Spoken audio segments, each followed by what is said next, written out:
Hi everyone, welcome back to Trees and Turtles. My name's Imogen. In today's video, I'm talking about 9 things which were difficult, but which immensely improved my life. If you are not already subscribed, be sure to do that. Give this video a thumbs up, follow me on Instagram, and let's get started. So, I'm going to jump right into this video. The first thing, which was immensely difficult, but which improved my life and totally worth it, was estrangement. If you are new to this channel, hi, hello, welcome. Make sure you subscribe, because obviously all of this content is stuff that you want to see.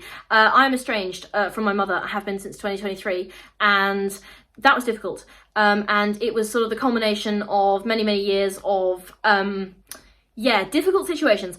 But I really tried. But at the end of the day, that was the best option. And it was something that was really difficult because it was scary. At the time I was kind of just on the verge of being independent. I was, but also it was kind of scary, and I kind of jumped in the deep end a little bit there. But if it was sink or swim, then I swam. Okay, I became an Olympic freestyle champion. Well, not quite, but you get the picture. It actually it chucked me out of my comfort zone. I cannot lie. It chucked me all the way out of my comfort zone. I think I came to a skidding halt about 200 meters outside of my comfort zone, several miles outside of my comfort zone. Anyway, it massively expanded my comfort zone. It was worth it. It really improved my life. My mental health is so much better now. All right. The next thing that was difficult but massively improved my life is financial independence, okay? And financial education and investing, and generally just empowering myself through financial knowledge. I think a lot of the time we don't talk about finances enough, especially as younger people, and especially among women. I don't think we talk about financial independence and security enough. And I want to change that because it changed my life, okay? Becoming financially independent is absolutely fundamental to everything I'm doing right now, and it is something that I will hold on to, for dear life. I will fight for it tooth and nail, and it was difficult to get there. It took me years and years to become financially independent, and becoming financially independent was literally one of the best things I have ever done, okay? It enables all of my other goals. And understanding, being financially literate, I always try and learn more about, how to budget, how to invest, and I've made videos on budgeting and investing, so go and check those out. But I'm always trying to improve my financial security, improve my financial independence, okay?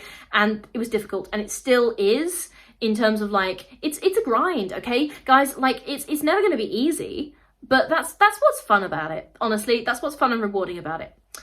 Right, the next thing is finding and moving into my first apartment. In 2024, I moved into an apartment by myself for the first time ever, and it was difficult. I made a house hunting vlog, and oh god, seriously, the number of it took me ages. I was on a deadline because my student lease was going to run out at the end of June 24, and so I was I need to find a place. But I had the Easter holidays to find a place, and it was hectic. I was running around doing so many viewings. I had 3 viewings on the same day. It was crazy. I was doing applications. I was making sure I had my deposit together. Oh, so much, okay? And it was difficult. And then I found this place, and I applied, and I got approved, and I paid the deposit, and I moved in, paid the rent, and I was just this is amazing. I have a place to live. And then I had to furnish it, and then that was a whole other saga. And then I had all sorts of things. Oh, my heater broke, and I had to get that repaired. And okay, I mean, to be fair, my estate agent is wonderful, and they took care of everything so well.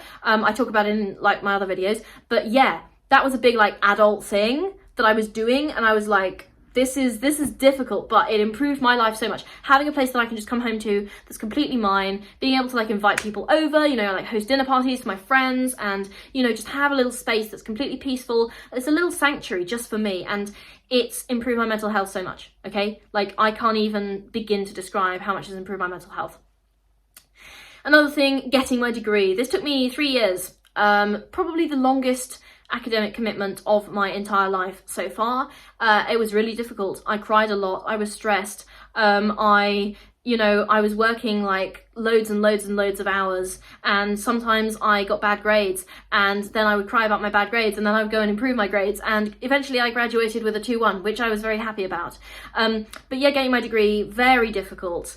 I might just be slow. I think I might just be a bit stupid, but it's fine. It immensely improved my life. It's definitely enabled me to kind of do the things that I'm doing now, and I'll always be so proud of it, and proud of my thesis, and proud of the achievements. So getting my degree. Another thing which wasn't quite as difficult, I know I'm going straight from my degree to this, learning to cook. Now, any of my housemates at university could tell you that I was the world's worst cook, okay? I once managed to set fire, we're not even going to go there, but I was a terrible cook, and I am amazed that I managed to survive, like I didn't starve. I thank frozen pizza for that. But anyway, I can now cook, and I now have a bunch of recipes that I actually make, and people have said that I made them well, okay? So I can now cook, and that was difficult, and I screwed up so many times, and I make a recipe and I'm like, this sucks, and then I'd try again, and I'd be like, okay, this sucks a little bit less, and I learned gradually. It was an iterative and painful process, but I learned to cook, and it was really worth it, because now I make like healthy food, and my meal prepping is better, and I can have dinner parties like better, and I am generally just happier, and it's also a creative outlet for me. So sometimes when I'm stressed, I'll just go and I'll cook a nice nutritious meal, and I'll eat it and I'll feel better, okay? So it's a really helpful thing to be able to do from a point of view of self-care. Learning to code, also difficult. I am not necessarily a natural with coding. I think I expected to be because I'm good at maths, but I'm not a natural with coding. I mean, I'm better at it now. I think that's just how practice works.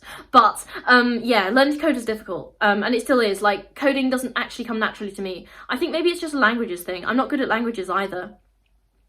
I don't know why I'm actually good at maths.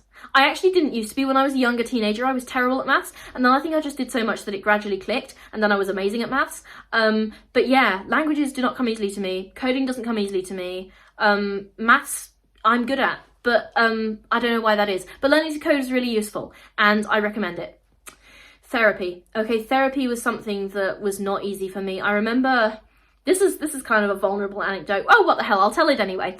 When I started therapy, I was 17, and my main coping mechanism at that point was journaling, and it still is one of my main coping mechanisms. But I remember showing up to my first therapy appointment with a stack of journals, and this was ostensibly so I could like read from my journals to my therapist and kind of explain what I was thinking, because it was difficult for me to explain just by myself what I was thinking. So I was like, oh, I'll bring what I've written, and then hopefully my therapist can understand how I'm feeling, because I had the time to think about it. And then I spent like the first few sessions with these journals just like stacked up on my lap, like a little wall, like that I was hiding behind, and it was really difficult for me because I was really scared to like be vulnerable. And gradually I stopped bringing my journals to sessions because I was better able to like articulate my thoughts, and I didn't feel the need to have that like barrier or like that wall up anymore. I don't think I've ever told that anecdote. Maybe I have, I don't think I have. But anyway, therapy was really difficult for me, but gradually I became more comfortable like opening up and sharing my thoughts, and it definitely helped that my therapist is one of the most amazing people I've ever met, like professionally and personally. Amazing person. So therapy was difficult for me, but so worth it. Like, my mental health has been transformed these past 5 years as a result of the growth that I've done in therapy. And finally, getting a proper self-care routine. This has been difficult because I didn't think I deserved to have one, but once I got a proper self-care routine, that like showed me in a way that I deserve to have good things, and I deserve to have a positive life, and just I deserve to be cared for and to care for myself, okay? So getting a proper self-care routine, so useful and so difficult to convince myself that I needed one, but in the end of the day, it immensely improved my life. Okay, that is all for this video. I hope you enjoyed it. If you're not already subscribed, be sure to do that, give this video a thumbs up, follow me on Instagram. I will see you next time, okay?